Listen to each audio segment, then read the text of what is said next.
sejak dini tidak mengelola soal sisa.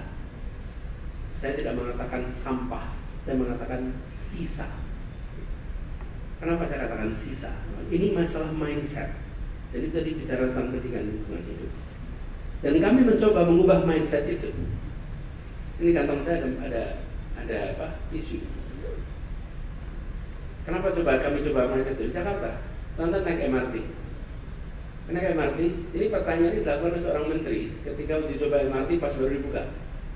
Karena ada percobaan awal-awal ya, menteri-menteri itu nyoba. Kemudian ada seorang menteri yang ikut mencoba. Selesai itu dia ketemu saya, Mas, ini ada yang kurang Mas, apa? Tempat sampahnya kurang. Terus saya jawab, Bu, nggak ada tempat sampah, bukan kurang, nggak ada.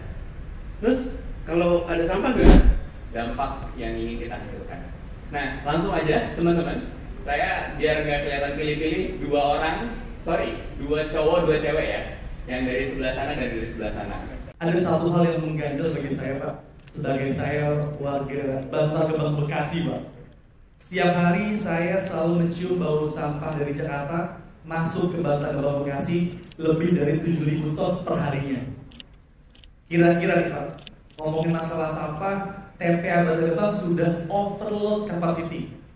Pertanyaannya, langkah efektif apa yang Bapak bisa usulkan kepada pemerintah kota ke depannya yang insya Allah akan digunakan oleh Bang Pramono dan Dul dalam pengatasan masalah sampah? Karena jujur Pak, even masalah sampah di Bantar Gebang tidak ada kebijakan reward and punishment sampah yang terpilah diberikan insentif bagaimana sampah zero waste to landfill dari RT/RW. Dan kata kuncinya pemilihan sampah adalah insentif. Kalau nggak ada insentif, again, sampah akan dibawa ke Bantar Gebang, akhirnya TPA Bantar Gebang tempat tinggal lumpuh. Solusi uang bau bukan solusi. Solusi pertama adalah pemilahan sampah di semua dan insentif di RT/RW sehingga terjadi zero waste to landfill. Mungkin itu saja dari saya. Terima kasih. Wassalamualaikum warahmatullahi wabarakatuh. Saya kenal Mas Anies saat saya masih jadi jurnalis ketika Indonesia Mengajar digagas. Saat itu saya bekerja untuk koran Sindo dan salah satu yang sangat saya sesali adalah Mas Anies saat itu seharusnya saya ada wawancara khusus saat Mas Anies menjadi rektor Universitas Paramadina, tapi saat itu saya sakit, jadi batal. Yang kedua, saya juga tadinya ingin mendaftar Indonesia Mengajar 2 tahun setelah saya lulus kuliah, tetapi lagi-lagi gagal karena satu dan lain hal. Tapi saya mengganti kegagalan itu dengan mendirikan Aksara Institute, organisasi yang fokus di isu literasi media dan jurnalisme, dan sesungguhnya Indonesia Mengajar itu adalah yang menginspirasi saya untuk membuat Aksara Institute. Aksara Institute ini Mas Anies menyelenggarakan kelas literasi media 1 tahun bedanya dengan berdirinya Turun Tangan. Jadi kami tahun 2014 dan sampai sekarang kelas literasi media sudah dijalankan selama 14 kali, termasuk yang versi daring selama pandemi. Jadi alhamdulillah meskipun saya tidak ikut Indonesia Mengajar, tetapi inspirasinya masih terbawa di Aksara Institute. Lalu pertanyaan saya untuk Mas Anies adalah, kalau Mas Anies lagi bosen atau lelah mengurusi kerelawanan ini, itu biasanya ngapain? Yang pertama. Lalu yang kedua Mas, karena saya juga sudah menjalankan Aksara Institute dari tahun 2014, kadang-kadang capek juga. Lalu yang kedua Mas Anies, sebenarnya untuk kerelawanan yang selama ini Mas Anies lakukan, khususnya di Indonesia Mengajar maupun Turun Tangan, pernah nggak sih merasa ini nggak ada manfaatnya buat diri sendiri? Kalau misalnya nggak pernah, buat Mas Anies melakukan ini semua apa sih manfaatnya buat diri sendiri? Kalau buat orang lain kan jelas ada ya, kita membagikan ilmu yang kita punya, tapi buat diri Mas Anies sendiri tuh ada atau enggak? Terima kasih. Assalamualaikum warahmatullahi wabarakatuh.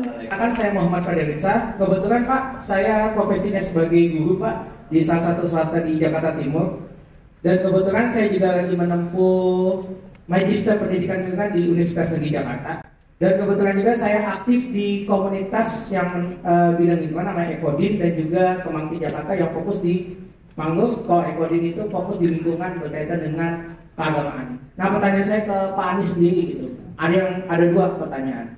Saya mungkin lagi sedang juga mengembangkan dari Magista itu pendidikan lingkungan. Kadang pendidikan lingkungan ini masih kurang. Padahal sebenarnya di anak-anak muda itu penting banget. Saya tanya, ini anak-anak bisa nggak berdampak? Saya ternyata pas saya terapin yang mungkin kurikulum Merdeka P5 itu ternyata masih belum dampak. Bahkan saya kebetulan Pak Anies ketua tema di sekolah swasta P5 itu tema sustainable, bahwa ternyata anak-anak itu masih belum berdampak. Nah, apa yang dilakukan yang terkait dengan pendampakan itu kepada anak-anak? Itu yang pertama, terkait dengan pendidikan lingkungannya itu sendiri. Nah, yang kedua, kebetulan saya juga guru Pak ya. Kebetulan saya guru, saya juga mengamati tentang bukan hanya sekedar tentang mata pelajaran, tetapi tentang sekarang sikap-sikap anak ya. Apalagi pemain viral ya, kita tahu sendiri bahwa ini menjadi pukulan bagi saya sebagai pengajar. Bagaimana sih kita menjadi pengajar yang baik dan juga bagaimana itu berdampak pada anak-anak. Kenapa sekarang seperti ini? Karena kita lihat anak-anak ini sudah, kalau kata saya bilang adalah akhlakles Pak. Jadi kurang etika gitu. Bahkan kadang sama orang yang lebih tua aja sudah kayak sopan santunnya sudah hilang gitu. Kadang ya kita lihat sendiri, kalau dulu mah kita masih sopan santun, tapi sekarang akhlak itu kayaknya udah hilang. Nah, bagaimana menurut Pak Anies sendiri kita sebagai guru dapat menerapkan akhlak itu yang betul-betul konkret kepada anak kita, agar anak-anak kita juga masih tetap menerapkan sopan santun. Terima kasih. Assalamualaikum warahmatullahi wabarakatuh.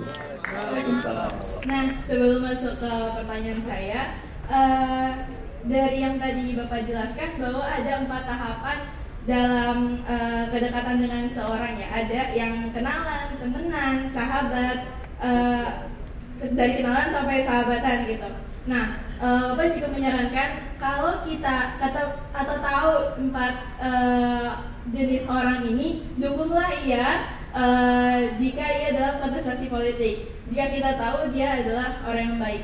Tapi omongan Bapak itu sudah terrealisasikan juga di saya, walaupun saya tidak mengikuti kontestasi politik apapun. Tapi saya nggak tahu Bapak masih ingat atau enggak. Saya pernah didukung oleh Bapak dalam suatu lomba duta moderasi beragama tahun 2021. Terima kasih banyak kepada Bapak sudah memotivasi saya juga. Yang sampai sekarang posannya masih ada di feed Instagram saya. Gitu. Oke, lanjut ke pertanyaannya. Tadi juga Bapak sempat singgung kalau anak muda sekarang, apalagi Gen Z seperti saya, itu kesadaran akan politiknya itu menurun. Bahkan bilang kalau politik itu negatif lah, politik itu kotor. Jadi kita itu sudah terdoktrin ngapain sih ikut politik gitu. Nah, menurut Bapak sendiri gimana sih cara untuk meningkatkan kesadaran akan pentingnya politik gitu di Indonesia kepada anak-anak muda? Dan juga pertanyaan yang kedua, untuk perspektif Bapak sendiri, gimana sih seharusnya negara ini menciptakan suatu ekosistem yang mendukung peran pemuda sebagai penggerak kerelawanan? Baik, itu saja. Terima kasih. Wassalamualaikum warahmatullahi wabarakatuh. Waalaikumsalam. You're not alone. Dan itu yang kami katakan berkali-kali ke banyak tempat. Kota-kota di Indonesia akan mengalami yang dirasakan Jakarta bila sejak dini tidak mengelola soal sisa. Saya tidak mengatakan sampah, saya mengatakan sisa. Kenapa saya katakan sisa? Ini masalah mindset. Jadi tadi bicara tentang pendidikan lingkungan hidup. Setiap kegiatan kita itu membutuhkan input, keluarnya output. Output itu dalam bentuk aktivitas, program, karya. Nah, di luar output itu ada namanya sisa. Sisa ini ada yang bisa dipakai lagi, ada yang harus didaur ulang, ada yang tidak bisa digunakan. Nah, yang tidak bisa digunakan bolehlah kita sebut sebagai sampah. Teman kita terbiasa mengatakan semua sisa adalah sampah. Dan kami mencoba mengubah mindset itu. Ini kantong saya ada apa? Tisu. Kenapa kami coba mindset itu? Jakarta, nonton naik MRT. Naik MRT, ini pertanyaan ini dilakukan oleh seorang menteri ketika uji coba MRT pas baru dibuka. Karena ada percobaan awal-awal ya, menteri-menteri itu nyoba. Kemudian ada seorang menteri yang ikut mencoba. Selesai itu dia ketemu saya, Mas, ini ada yang kurang Mas, apa? Tempat sampahnya kurang.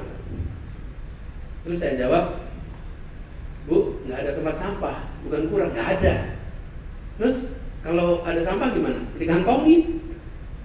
Dan saya udah terbiasa nih ngantongin, nggak tahu bakal ditanya soal sampah hari itu. Gitu. Tapi kalau ada, ini sisa. Ini adalah sebuah tisu yang bersih. Tisu bersih. Saya keluarkan tisu itu dari tempatnya, saya pakai untuk menggosok kacamata. Apakah ini jadi menjijikkan? Tidak. Ini hanya membasuh kacamata. Tetapi kita terbiasa, kalau sesuatu yang sudah kita pakai, kita pegangnya pun risih. Misalnya, buka pisang. Ini buka pisang. Terus selesai dibuka, kita mesti pegang baik-baik tuh pisang itu ketika makan. Setelah ditaruh, okay, tunggu 10 menit lagi, pegang gini. Ini pisang yang baru kita makan tadi tuh. Berubah mindset kita yang tadinya sisa, lalu persepsi kita mengatakan sebagai sampah. Karena itulah menurut saya sekarang ini harus ada revolusi serius soal bagaimana kita melihat masalah lingkungan hidup itu. Apa? Satu, tadi kan input. Berarti kalau soal lingkungan apa? Kurangi inputnya. Kurangi input yang kita gunakan. Teman-teman, kurangi input kita gunakan itu mulainya apa? Sehari pakai baju sekali, itu mengurangi pencucian deterjen kita. Tapi kalau kita pakai bajunya sehari 3-4 kali ganti baju, okay? Terus setiap 2 hari sekali itu cuci handuk, cuci macam-macam, itu nambah deterjen kita. Itu nambah kita sadari. Jadi konsumsi dikurangi. Kita akan membantu lingkungan. Yang kedua, ketika kita beroperasi, aktivitas dibuat efisien. Yang ketiga, sisa sebagian dipakai lagi, sebagian harus melalui proses daur ulang, sebagian menjadi sampah. Jadi menurut saya mindsetnya itu dulu. Nah, kota-kota kita di seluruh dunia, seluruh Indonesia menghadapi problematika sampah. Saya kadang-kadang merenung kenapa itu terjadi. Kita sudah tinggal di kota, tapi mindset kita masih seperti dulu kita saat masih di desa, saat masih rural. Apa sih masih rural itu? Satu, semua yang kita konsumsi adalah recyclable. Beli nasi ponggol, wadahnya daun. Beli gudeg, wadahnya daun. Sehingga selesai dipakai, ya tinggal di rumah ada lubang, itu masukkan ke lubang sampah. Lalu akan di-recycle oleh alam. Nah itu di rural, itu ketika kita mengalami industrialisasi, barang-barang yang masuk ke dalam rumah kita nggak lagi recyclable oleh alam dengan mudah. Termasuk proyek yang Anda kerjakan kan membantu menyelesaikan soal plastik ini. Nah, ketika ini semua terjadi, mindset kita di kota belum berubah. Sehingga kota-kota di seluruh Indonesia yang ada adalah menimbun sisa yang disebut sampah, lalu menjadi timbunan.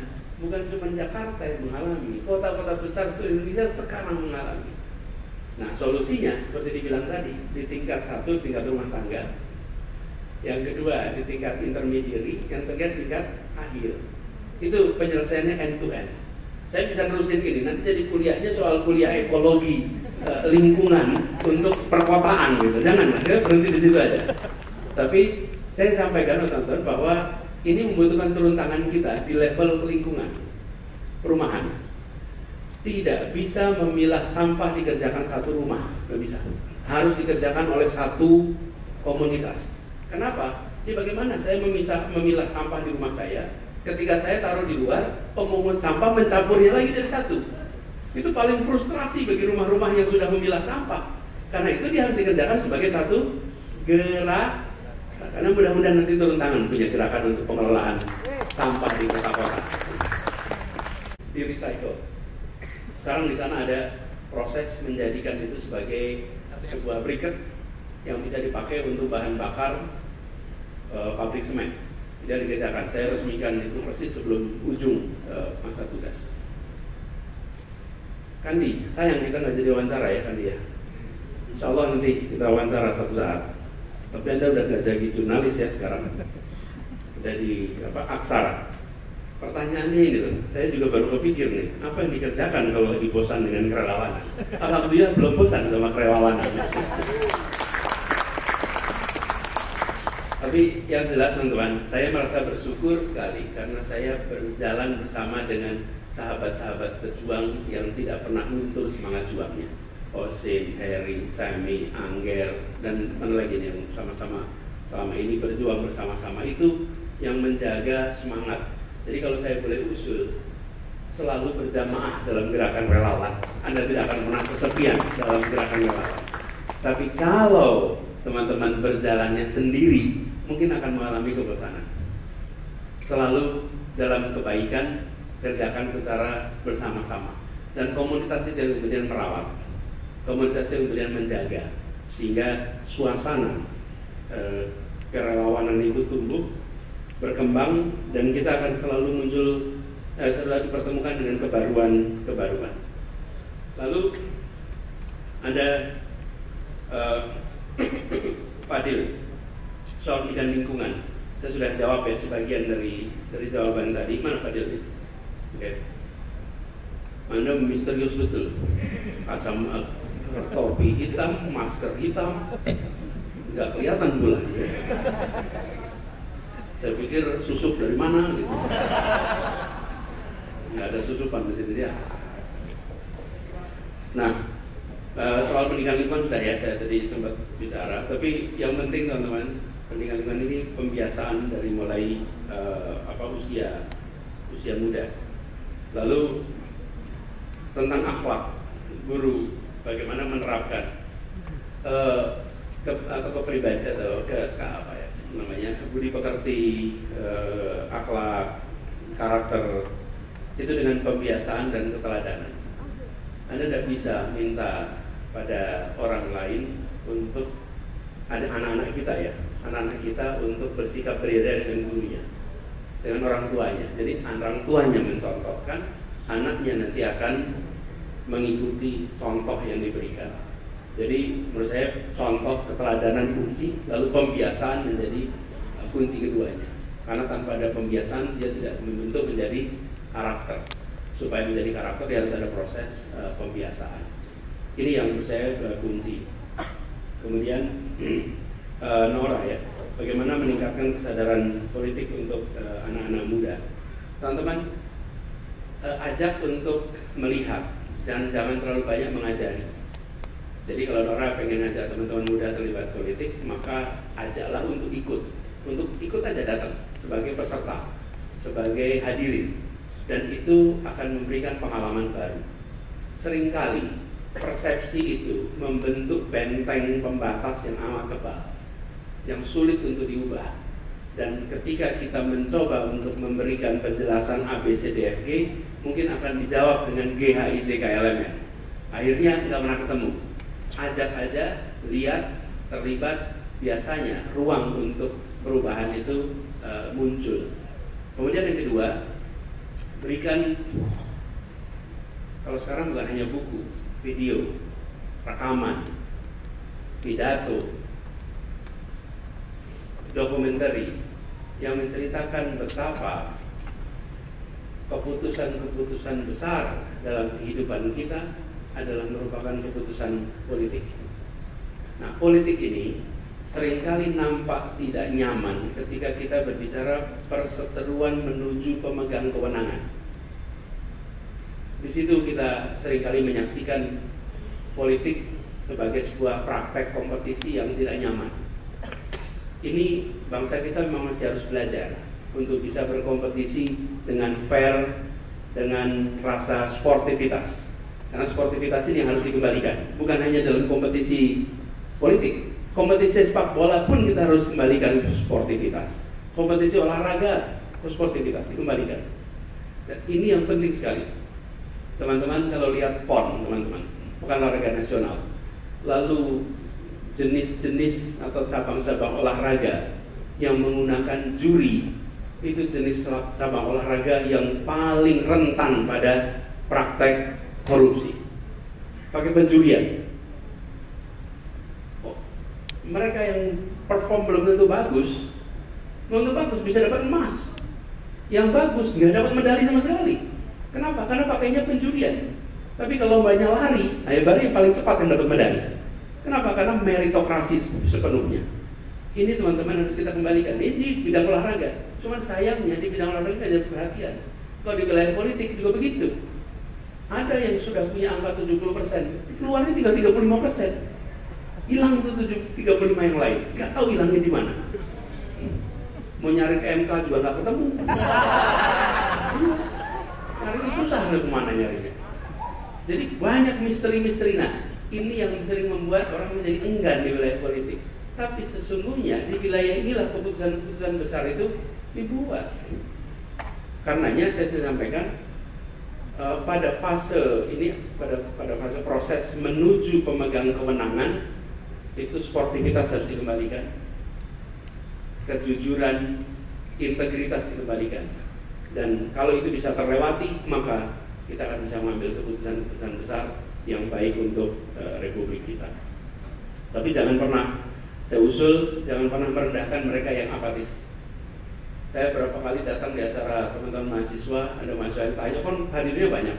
Terus tanya gini, Pak Anies, saya ingin tanya, bagaimana caranya supaya mahasiswa-mahasiswa ini yang tanya mahasiswa juga, yang apatis ini bisa kita rangsang. Untuk yang kanan kirinya apatis juga Pak. Jangan sampai kita merasa kita yang paling aktif dan yang lain menjadi apatis, dan itu yang akan membuat kita justru terjauhkan dari komunitas yang mau kita ajak. Terakhir, Kandi, kembali ke pertanyaan kedua Kandi. Ini teman-teman semua di sini banyak relawan. Apa sih manfaatnya jadi relawan? Apa sih senangnya jadi relawan? Saya mau minta nih, yang merasakan manfaat bagi diri sendiri acungkan tangan. Saya termasuk yang acungkan tangan. Saya merasakan manfaatnya. Apa? Satu, ya paling sederhana saja. Ada personal satisfaction. Ada kepuasan pada diri sendiri, pada lingkungan. Pulang ke rumah bercerita itu dengan rasa syukur. Nggak ada rasa malu atas apa yang dikerjakan. Enak betul pulang ke rumah, nggak ada yang rasa malu yang nggak ditutup-tutupi. Kenapa? Karena kerjanya kerja kerelawanan. Dan itu betul-betul membahagiakan. Yang kedua, berdampak. Nah, ketika berdampak ini teman-teman, saya bukan belajar dari saya belajar dari yang lain. Saya menyaksikan orang-orang yang bekerja di kerelawanan itu. Lalu sekian tahun kemudian ketemu dengan orang-orang terdampak. Mereka tidak pernah lewat, tidak pernah lupa atas apa yang pernah dikerjakan. Itu sesuatu yang ketika kita menjalani kita nggak merasakan, tapi melewati waktu pelan-pelan kita ketemu. Jadi itu bibit. Saya dulu menyaksikan itu dari ibu, dari ayah yang bekerja sebagai guru, menyaksikan anak-anak mudanya menjadi seseorang, lalu pulang bercerita. Saya cerita dari Pak Kusnadi. Itu pada saat Pak Kusnadi menjadi rektor di kampus kami, ada satu orang yang cerita, ini kalau tidak ada Pak Kusnadi, saya nggak bisa di sini. Namanya siapa? Profesor Sofyan Effendi, yang kemudian jadi rektor Gajah Mada. Kalau tidak ada program PTM, saya di Bangka tidak bisa sekolah SMA. Dan kalau nggak bisa sekolah SMA, tidak mungkin bisa kuliah di Gajah Mada. Muridnya Pak Kusnadi, ini cerita sedikit nih. Nah itu, saya lihat dari dekat nih satu orang ini. Dia mengajar di Kupang. Lalu di kelasnya ada anak-anak yang dia temukan pintar, menurut dia pandai. Dia ajak dua anak itu. Dua anak berangkat ke Jogja, kuliah di Gajah Mada. Satu jadi rektor Universitas Satya Wacana, satu jadi gubernur Bank Indonesia. Namanya Adrianus Moy. Oke, kalau tidak ada relawan datang ke sana, boleh nih tepuk tangan untuk Adrianus Moy dan Kusnadi. Bukan saya yang ceritanya. Tapi saya lagi anak SMA, kuliah baru awal, dengerin cerita-cerita ini semua. Luar biasa ya. Tapi dampak itu baru muncul sekian tahun kemudian. Nah, bibit-bibit itulah yang kita tumbuhkan sekarang. Mudah-mudahan, yang ketiga nih, mudah-mudahan ini jadi catatan amal soleh, amal jariah kita yang aliran pahalanya tidak akan berhenti sampai kapanpun juga. Itu di luar dari kita. Jadi bergerak di sini memberikan manfaat yang luar biasa, insya Allah lahir batin dunia akhirat. Gitu ya. Dan terima kasih. Assalamualaikum warahmatullahi wabarakatuh.